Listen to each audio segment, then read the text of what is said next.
Chester Bennington was scrolling through Instagram at 2 a.m. when he saw a post that made him stop breathing. It was a 16-year-old girl named Emma holding up a handwritten sign. Linkin Park's music is keeping me alive through cancer. If I don't make it, thank you for being my voice when I couldn't find mine. What Chester did next wasn't just generous.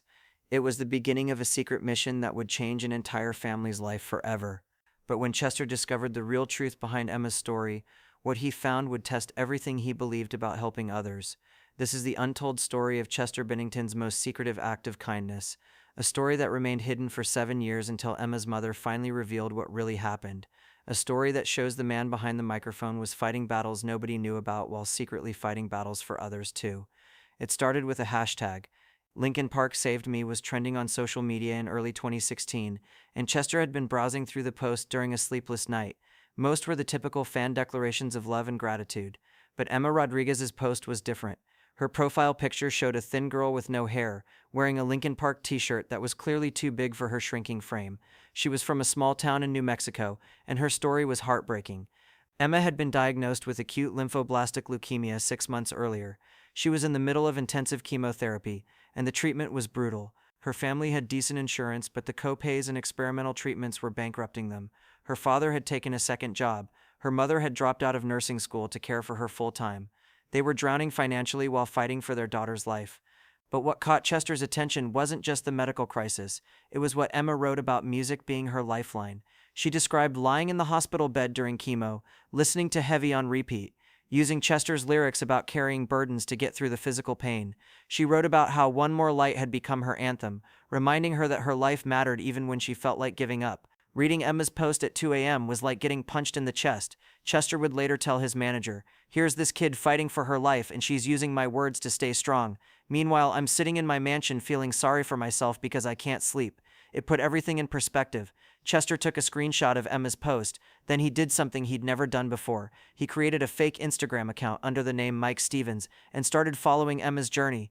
Not as Chester Bennington the rock star, but as a concerned stranger. He watched her daily updates from the hospital, saw photos of her with IV tubes and brave smiles, read her mother Maria's desperate posts asking for prayers and financial help.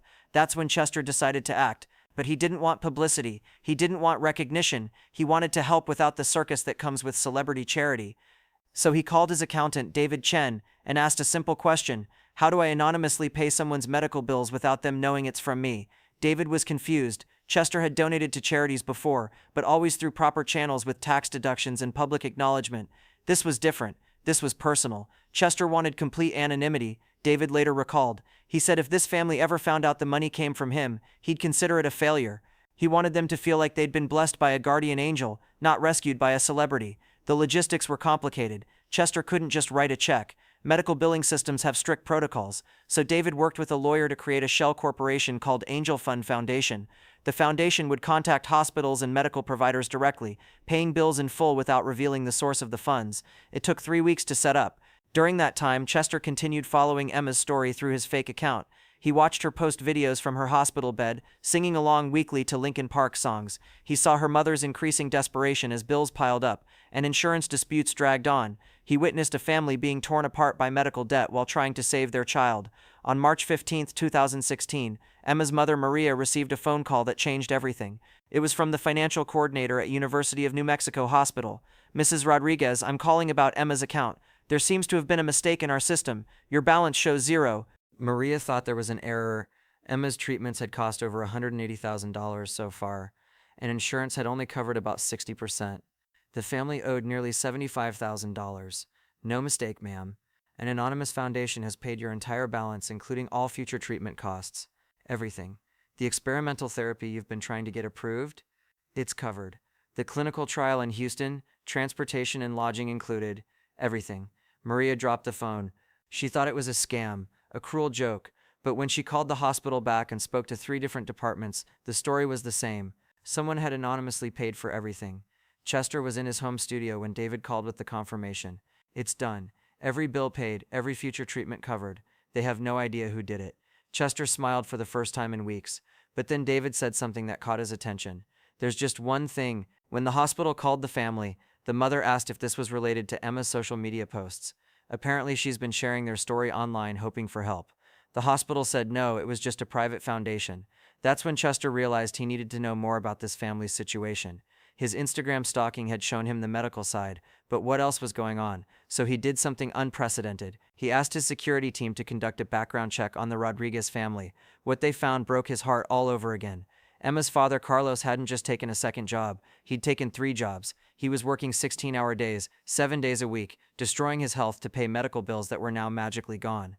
Emma's mother, Maria, had been an A student in nursing school before dropping out to care for Emma. She'd been 3 months from graduating when the diagnosis came. But the most devastating discovery was about Emma's older brother, 16-year-old Miguel. While the family focused all their energy and resources on Emma's cancer fight, Miguel had been quietly falling apart. His grades had plummeted. He'd started hanging with the wrong crowd. He was showing classic signs of depression and abandonment, feeling invisible while his sister fought for her life. The medical bills were paid, but this family was still drowning, just in different ways.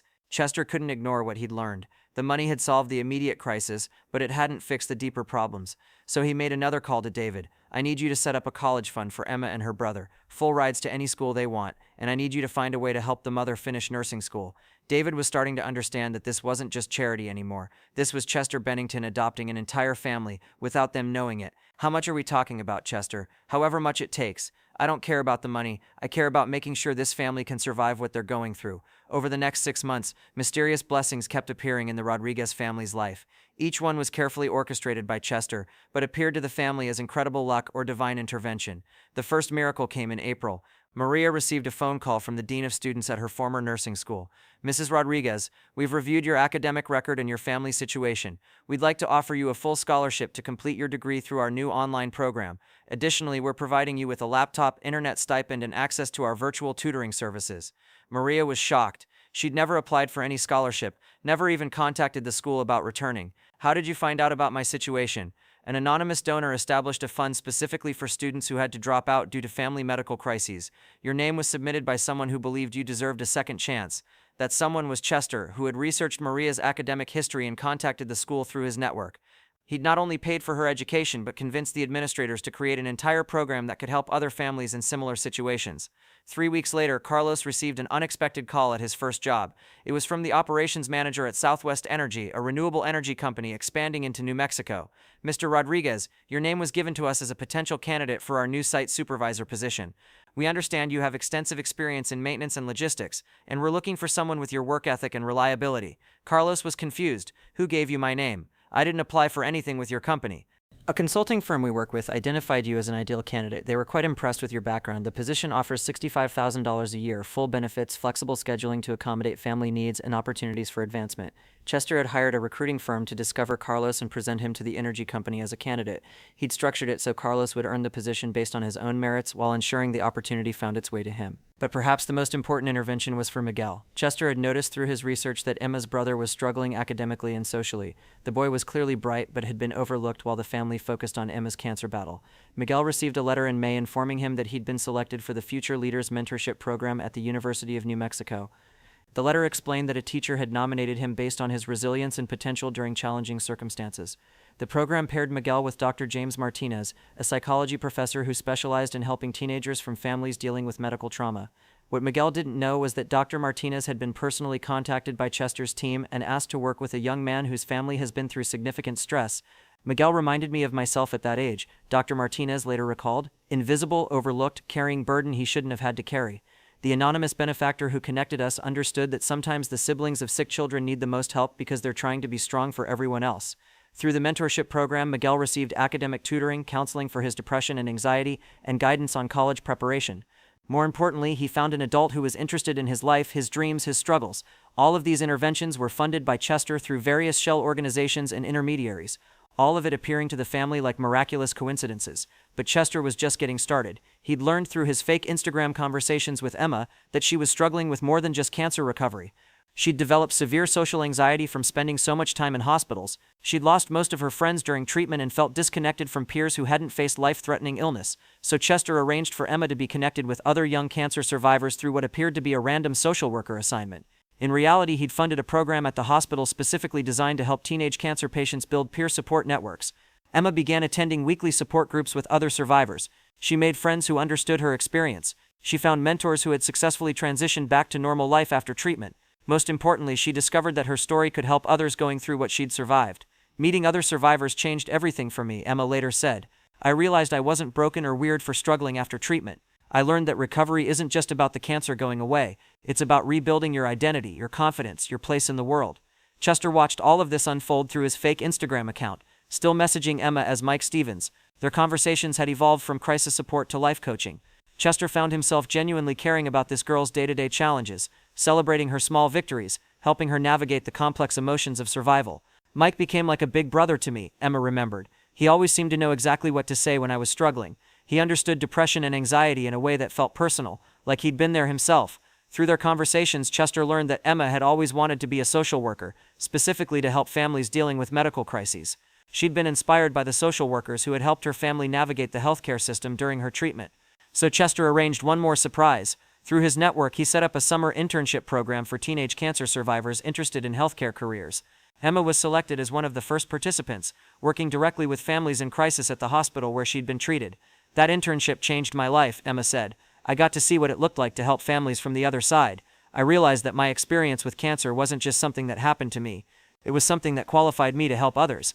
Meanwhile, Chester continued his anonymous financial support. He paid for Emma's car when she turned 17 so she could drive to her internship.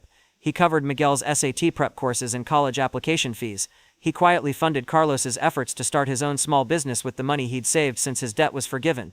But Chester's most significant intervention was yet to come. Through his conversations with Emma, he learned that she'd been having nightmares about her cancer returning. The anxiety was so severe that she was considering skipping college to stay close to home and her medical team. Chester couldn't let fear dictate Emma's future, so he arranged for her to meet Dr. Susan Collins, one of the country's leading experts in post-traumatic growth for cancer survivors. Dr. Collins happened to be visiting the University of New Mexico when Emma was touring the campus with her family. Dr. Collins approached me after my campus tour, Emma remembered. She said she'd heard about my story from hospital staff and wondered if I'd be interested in participating in a research study about how young cancer survivors transition to college and careers. The research study was real, but Dr. Collins had been connected to Emma specifically by Chester's team. Through the study, Emma received intensive therapy for her PTSD and anxiety. She learned coping strategies for managing her fear of recurrence. Most importantly, she met other young survivors who had successfully transitioned to independent adult lives. Dr. Collins saved me from letting fear control my future, Emma said. She helped me understand that I could honor what I'd been through without being trapped by it. All of these interventions were carefully coordinated by Chester over the course of 2 years. He'd created an entire support ecosystem around the Rodriguez family, with each element appearing to be coincidental or the result of their own efforts. But Chester's investment wasn't just financial. He was emotionally invested in this family's success. Their healing became a source of hope for him during his own darkest periods. When Emma thrived, Chester felt like he'd accomplished something meaningful. When Miguel excelled in school, Chester felt proud. When Maria graduated nursing school with honors, Chester felt like he'd helped right an injustice. Helping the Rodriguez family became Chester's therapy, his manager later observed. He was fighting his own demons, but focusing on their success gave him purpose. Their victories were his victories. The most telling evidence of Chester's emotional investment came through his conversations with Emma as Mike Stevens. As she grew stronger and more confident, their conversations became less about crisis management and more about life philosophy. Chester found himself sharing deeper thoughts about purpose, meaning, and legacy. In one of their last exchanges, Mike Stevens wrote to Emma, "You've taught me something important about resilience. It's not about being tough enough to survive difficult things. It's about being vulnerable enough to accept help when you need it, and generous enough to help others when you can." Emma responded, "That's beautiful. Are you a writer or something? You always say things that stick with me." Chester, still maintaining his fake identity, replied, "I'm just someone who's learned that our pain only has meaning if we use it to help others heal." Those words would later take on profound significance when Emma realized who Mike Stevens really was. Chester had been processing his own trauma by helping her process hers. He'd been learning to value his own life by investing in someone else's future. But Chester wasn't done. He was still following Emma's progress through his fake Instagram account, and he noticed something troubling. Emma was getting better physically. The treatments were working. The cancer was in remission. But emotionally she was struggling. The trauma of nearly dying at 16, combined with the financial stress her family had endured, had left her with severe anxiety and PTSD. Emma's posts became darker. She talked about feeling guilty for the burden she'd placed on her family. She expressed fears about the cancer returning. She mentioned having nightmares and panic attacks. The girl who had credited Lincoln Park with saving her life was now openly struggling with wanting to live. Chester read one post that particularly worried him. "I beat cancer, but I still feel like I'm dying inside. Maybe surviving isn't the same as living." That's when Chester decided to break his own rule about anonymity. Not by revealing himself, but by reaching out directly. Using his fake Instagram account, Chester sent Emma a direct message. "Hey Emma, I've been following your story. I'm not a doctor or anything, just someone who struggled with dark thoughts. If you ever want to talk to someone who understands feeling broken, even when everyone says you should be grateful, I'm here." Emma responded within hours. "Who are you? Why do you care about some random sick girl?" Chester, still as Mike Stevens, wrote back, "Because I know what it's like to feel like you're drowning even when everyone thinks you're swimming. Sometimes the hardest part isn't the crisis itself, it's dealing with everything after the crisis is supposed to be over." They began messaging regularly. Chester, maintaining his fake identity, became Emma's confidant. He shared his own struggles with depression and anxiety, carefully avoiding any details that might reveal his identity. He talked about therapy, medication, coping strategies. Most importantly, he listened. "Mike Stevens became my lifeline," Emma would later say. "He understood things about my mental state that even my parents couldn't grasp." He got that surviving cancer wasn't automatically the happy ending everyone expected it to be. Through their conversations, Chester learned more about Emma's family dynamics. The financial stress had been relieved, but the emotional trauma remained. Carlos was working less now but struggled with guilt about the time he'd lost with his children. Maria had returned to school but felt overwhelmed trying to catch up. Miguel was doing better in the mentorship program but still felt like his needs had been overlooked during the crisis. Chester realized that healing a family was more complicated than paying bills, so he orchestrated one more intervention. Through his network of contacts, Chester arranged for the entire Rodriguez family to receive an all-expenses-paid vacation to Hawaii. The cover story was that Emma had won a contest for young cancer survivors and their families. The real purpose was to give this family time to reconnect away from hospitals, bills, and the daily reminders of their trauma. But Chester had one more surprise planned. He was going to be in Hawaii at the same time, coincidentally as part of Linkin Park's tour, and he was going to meet Emma face to face. The meeting happened on a beach in Maui. Chester, walking with his security team, accidentally encountered the Rodriguez family during their morning walk. Emma recognized him immediately and started crying. She thought it was just an incredible coincidence. "Chester Bennington? Oh my God, you have no idea what your music means to me," Emma said through tears. Chester looked at this brave girl who had unknowingly changed his life by sharing her story. "Actually, Emma, I think I do know. Your story has meant more to me than you'll ever realize." They talked for an hour on that beach. Chester never revealed his secret involvement in their financial miracle, but he did give Emma something more valuable than money: validation that her struggle was real, that her feelings were normal, and that healing takes time. When Emma mentioned her mysterious benefactor who had paid all her medical bills, Chester just smiled and said, "Whoever did that must really believe in you." The family still wondered about their guardian angel years later. The answer came in 2023, when Maria found a payment confirmation sheet in the paid by field. Angel Fund Foundation, in honor of Chester Bennington's belief that every life matters. Emma realized Mike Stevens had stopped messaging exactly 1 week before Chester's death. The timing, the understanding, Chester's knowing compassion in Hawaii, it all connected. Chester didn't just pay our bills, Emma realized. He saved my life twice, once financially, once emotionally, without wanting credit. Today, Emma runs the Mike Stevens Foundation, helping families navigate medical crises. At fundraising events, she shares her guardian angel story. "Chester taught me that true generosity doesn't need recognition," Emma tells audiences. "Sometimes the most beautiful thing you can do is help someone without them ever knowing it was you." He proved that sharing your story matters. Someone out there is listening, caring, ready to help. The Rodriguez family never definitively proved Chester was their angel, but the evidence was overwhelming. Maria keeps that payment confirmation in her wallet. Every year on Chester's death anniversary, they donate to suicide prevention in his memory. Whether Chester was our angel or not, Maria reflects, he represented something beautiful, that someone successful would care enough to help a random family in crisis, expecting nothing back. Emma often wonders what would have happened without that 2 a.m. Instagram post that somehow connected her to exactly the help she needed. "It taught me that sharing your struggle can save your life. Someone out there understands. Someone out there will move heaven and earth to help, without taking credit." Chester's secret kindness reminds us that the most powerful help happens in shadows. No cameras, no publicity, just one human seeing another's pain and quietly acting.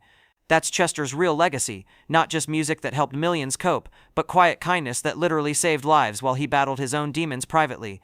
Sometimes the most beautiful song is the one nobody ever hears. Sometimes the greatest performance happens when no one knows you're performing at all.